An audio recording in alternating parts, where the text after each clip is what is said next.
Hi guys, I'm Shah from Charlie's Angel Tarot on YouTube and Mythic, and I'm going to do the next episode of the Mythic Tarot deck, and that's the Pagan deck, and I've just done the Lovers, but it's quite a short video, so that's why I've got time to do this one. I hope you're enjoying the series. Let me know please underneath, and if you would like to become a member, please do. More the merrier, because I go live every single day, sometimes twice. I do stream, and I do question and answers as well. So I pull a deck and then you can card, and then you can see whether it resonates with you. If you've got any queries or suggestions or anything else, my email's also underneath every video that appears. So you can always contact me via email. Okay? And if you want to be notified, click on the button. If you don't want to be notified, don't click on the button, but click on the membership button, because then you'll be notified when I go live or when there is a new episode of the tarot series coming up or loaded up. So today, like I said, we're doing the Chariot, and this is the Chariot in the Mythic deck, and this is the Chariot in the traditional deck. So I'm doing this so you can see the difference, because sometimes there's more information in one or the other. And this is the well-known deck by Raya Waite. Okay, and this one is known from Juliet Sharman Burke and Liz Green, and I found this an amazing deck. There's so much history in it. You can I've already I think it was the first one, it was the 300. The film was called 300 the Spartans, so you can see a lot of these characters back in that film from Hollywood. Okay, well, the Chariot, you see there's no numbers here, and on this card you see number 7. Okay, so that's one difference already. Here you can see that he's holding the reins, and here he has no reins. Do you see? So some people would say it is will's power, it's telepathy, that the horses are ruled, but here they are sphinxes and these are horses. Usually they are depicted in horses, but the sphinxes are depicted in the traditional deck. And you can see that one is a woman because of the breasts, and the other one is the male. Okay, and this one doesn't look very happy, and that one looks happier.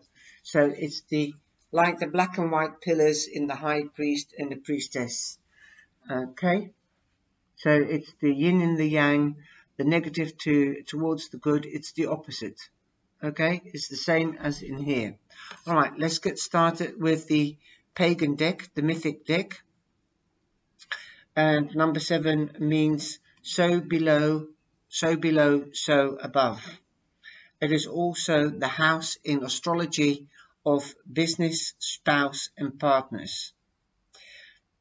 Here you can see a young, handsome, virile, handsome man, and he's got brown auburn hair, blue eyes. I can't really see his eyes in this because he's wearing a helmet, and in here he's got a bare face. So that's a difference again. But this is what the book says. He's got blue eyes. Then you can see he's got you can't even really see his hair either. At least I can't. And here you can. He's more or less wearing a crown here, as he's the champion. Okay, the wreath of the olive leaves. Okay, it's good to see the difference. So I hope you're learning a lot on this.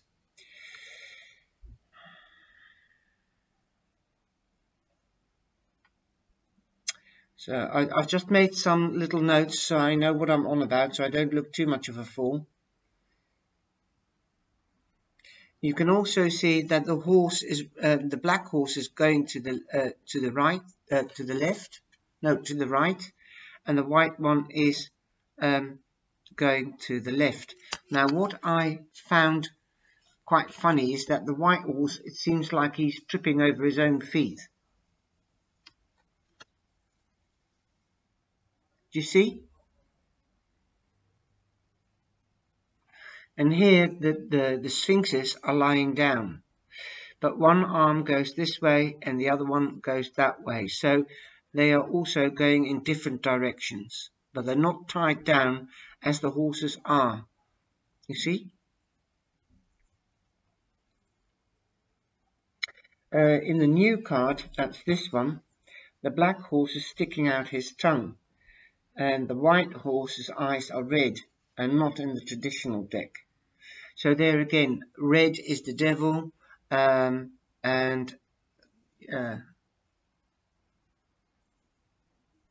it's like the devil's eyes, and the black one is normal eyes. And you can see landscape and water in this card, in this deck, and here you just see buildings in the back. It's just a bare landscape. Here he's got a spear in this deck, just in the back of it, and here he's got a staff.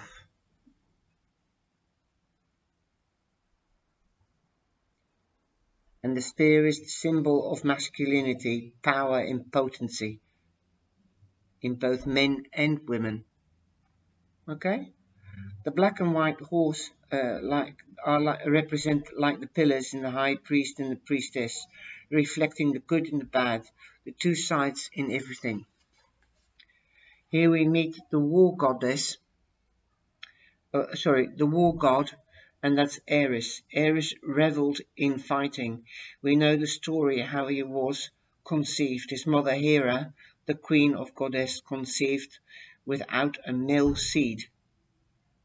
And she is like, she reminds me of the story of Mary the Virgin, Mary, mother of Jesus. But he's known as the god of war.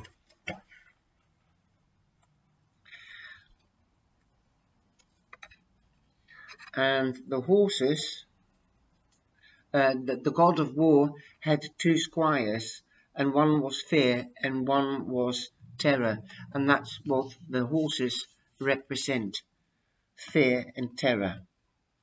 Sometimes being said his sons accompanied him into battle. Unlike the goddess Athena, as a war deity, represented cool strategy and foresight. So Athena had insight, foresight on how to fight. Ares loved the heat and the glory of the battle. He could unleash his anger and strength to challenge his enemy. Ares was in a lot of ways an unappealing god because people knew him because of his aggression and conflict and the lust of blood. Olympus, Zeus and Athena disliked his aggression and the lack of grace and etiquette people had to have in that stature of life. But Aphrodite loved rough and tumbling looking men, which she compared to her ill-fated or ill-favored man, the husband. He was a wimp. The smith god, Hephaestus, fell in love with Ares. So Aphrodite gave him another goddess, and that was Hephaestus. And she fell in love with Ares, and he fell in love with her because her feelings were reciprocated by Ares.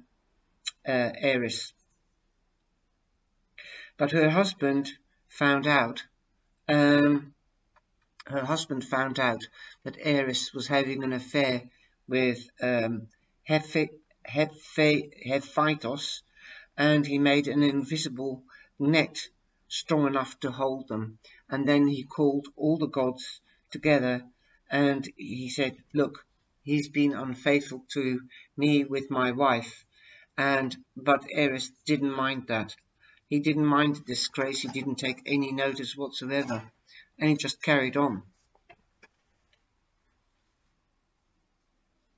He didn't take any notice of his embarrassment and her embarrassment.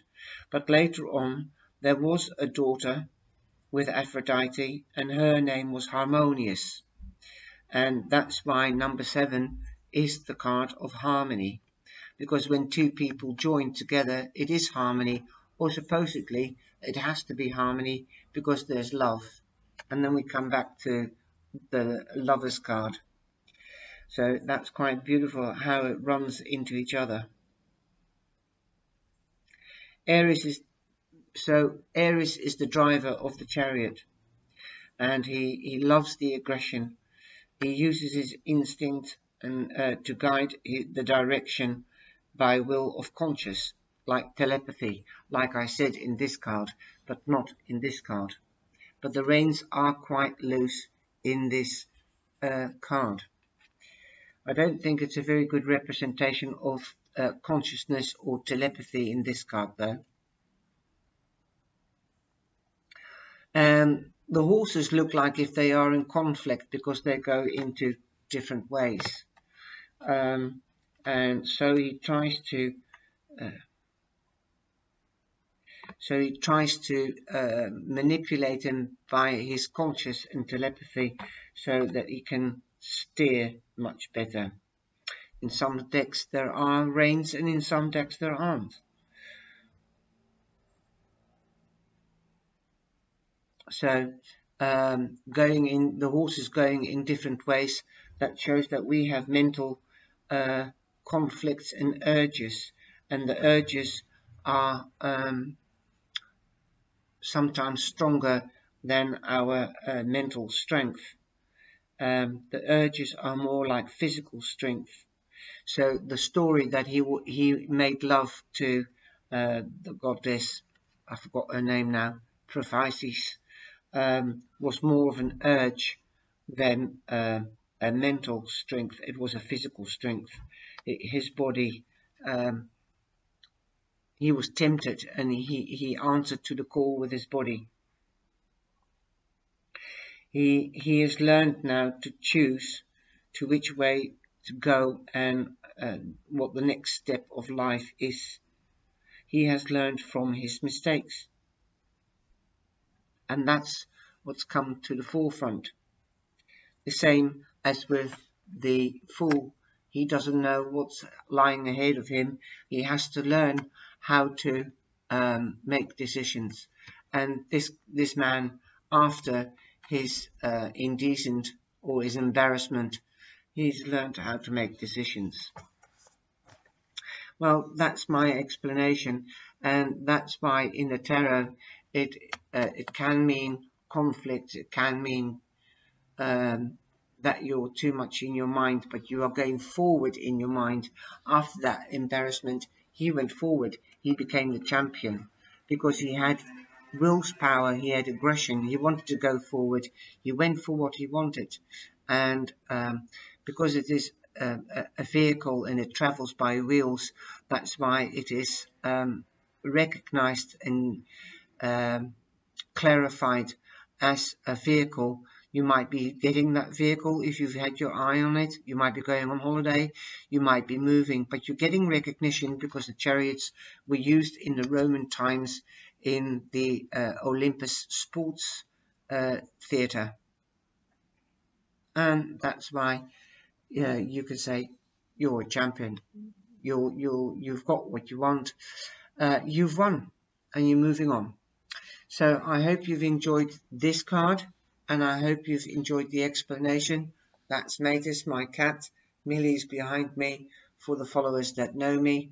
And I'll see you in the next episode or in the live chat room, the tea room. Take care. God bless and be blessed.